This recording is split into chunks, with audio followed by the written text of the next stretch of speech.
$50 on select computers. Ends 12/28, in-store only. When patients have a disease and the cause is known, it usually ends up needing a specific solution.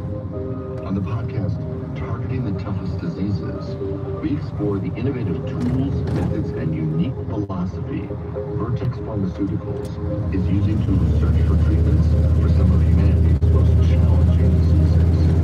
Subscribe today wherever you listen to podcasts.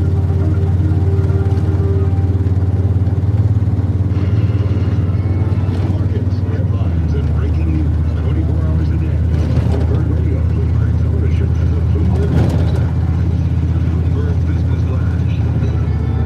From the Bloomberg Interactive Broker Studio, I'm Lisa Mateo. While the stock rally losing some steam, traders are waiting for inflation data for any clues on interest rate cuts by the Fed.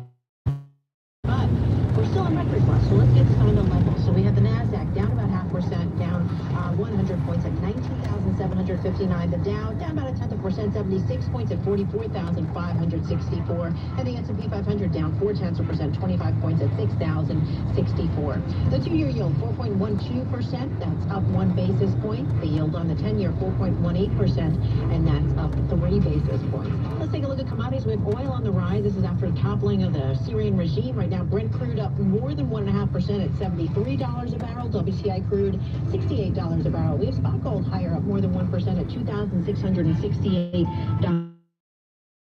Spot index down about 0.1%. Over to Bitcoin, down 0.5%, around 98,000. Shares of Warner Brothers Discovery, they're up more than 2%, and this is after it reached a deal with Comcast to carry its TV channels. You have Comcast down 7%, and shares of Super Microcomputer up 5% after the company was given more time to become compliant with NASDAQ listing rules.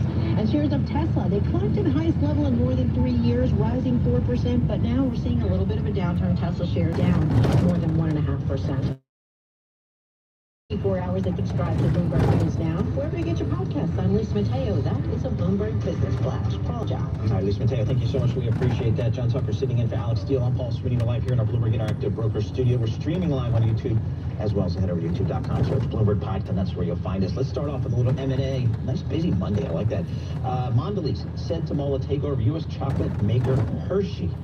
This is going to be a big deal. I mean, Hershey's got a market cap of like $40 billion, another $10 billion of debt, so $50 billion of market cap for enterprise value. Jen Bartasha, she covers as part of the world for Bloomberg Intelligence on the retail side. Hey, Jen, why is Mondelez considering this deal for Hershey? Hi, Paul.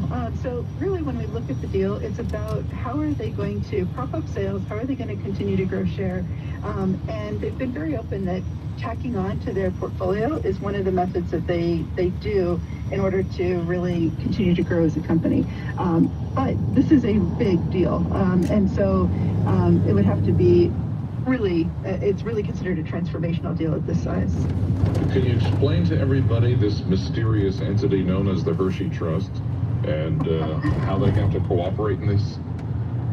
Absolutely. So Hershey is, has a long history, and about 80% of their shares, they have a dual class share structure, and about 80% of voting shares are held by the Hershey Trust, which means that they have to approve any kind of deal.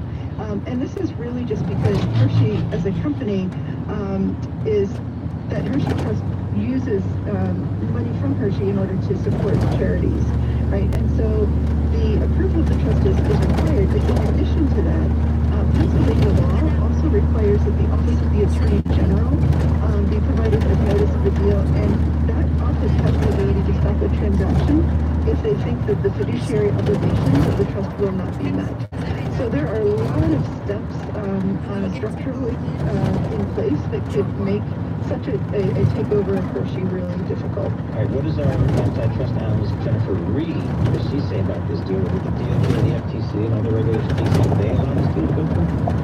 Well, that's the next stumbling block. The FTC has been really reticent with regards to big deals, especially in the last 2 years. When you look at market share, which is really one of the things that their decision would hinge off of, Hershey has over 37% of the U.S. market share in chocolate. Normally has just under 2%. So again, you're not combining two huge market shares, but together it would continue to be the largest market share in the United States, and that is higher than what Mars has as well. They tried to do this before, right? They did. They tried this in 2016, and back in 2016, the enterprise value of Hershey was only $25 billion. Today, it's as Paul said at the opening, closer to $50 billion. So, they walked away last time because they weren't able to get all of the approvals in place, and the cost wasn't. They weren't able to offer the premium that they were looking for. So, there are a lot of questions of whether this deal would actually go through, and if an offer could be made that would be tempting enough for Hershey. All right, Jen, thanks so much for joining us. Jen Bartash, she covers all the retail stuff for Bloomberg Intelligence. Give us some thoughts on this deal. Amanda is take a look at Hershey's. I'm thinking chocolate-covered mac cheese. Sure, why not? That could be interesting. Got a product extension. I pitched the Hershey Trust up 14 times to sell, but got nowhere. So I be interested to see. Okay, finally gets paid here. Let's talk about retail. Let's talk about real estate around the retail business. Christine Andrea joins us here in our Bloomberg Interactive studio. She's the Chief Operating Officer of Whitestone REIT. So Whitestone REIT, Christine, you've been focused on the retail bricks and mortar. So we specialize in smaller format footprints. So it'll be your neighborhood centers and anything based on convenience, strip centers and so on and so forth. All right, well, how are those folks doing these Doing days? quite well. There hasn't been in this market, there's no lot of supply being built. It's rather expensive to build. And the demand has been increasing ever since retail real estate got criticized. What's the big business for these towns? So in my neighborhood, local shopping center, it's all healthcare now. Doctor's offices and, a gym and OB/GYN, those kinds of things. Is there some sort of trend that I'm The trend has honestly been always towards food. So whether it's grocery, but restaurants have been what I'd say one of the most growing categories over the last 20 years. And then along with that, really the last 10, mostly, really since COVID, fitness, health, wellness, beauty, we'll see a lot of those type. Anything that is more towards convenience. But there's also been a move out of the mall, such as Sephora, the storefronts like that are also moving towards and closer to the customer. And these seem like businesses that are all sort of immune from the Amazon influence. That's correct, and I think that's why we've done so well. Truly, there's been a move also with the new demography.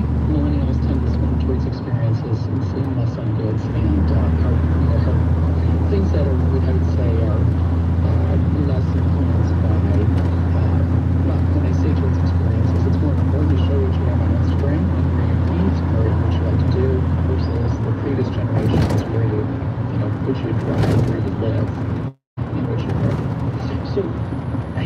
So I guess you guys have a pretty good handle on kind of small businesses, which really fund a lot of the growth of this economy.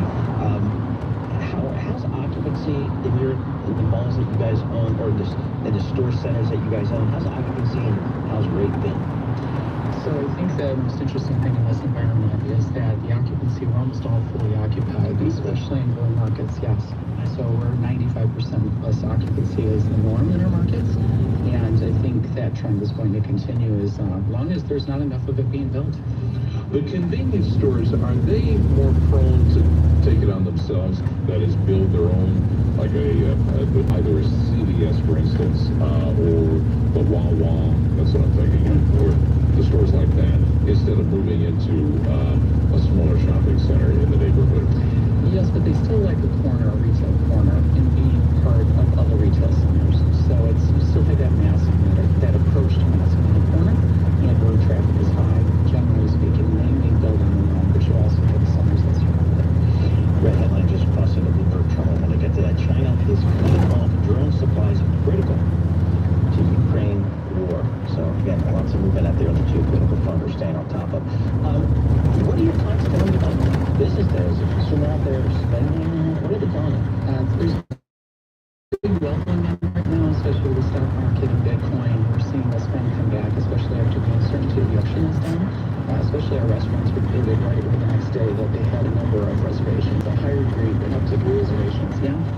The animal spirits giving the animal spirits have come back. Plus the most productive years of this generation, right? The millennials coming into the 30s and 40s, most productive years, they have a higher amount of spend.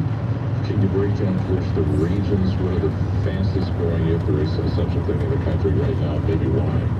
Oh, I'd still say it's fitness has had a big comeback. I think primarily because people are looking for reason to be socially engaged, and fitness provides that. And what regions of the country? So we're mostly in Arizona,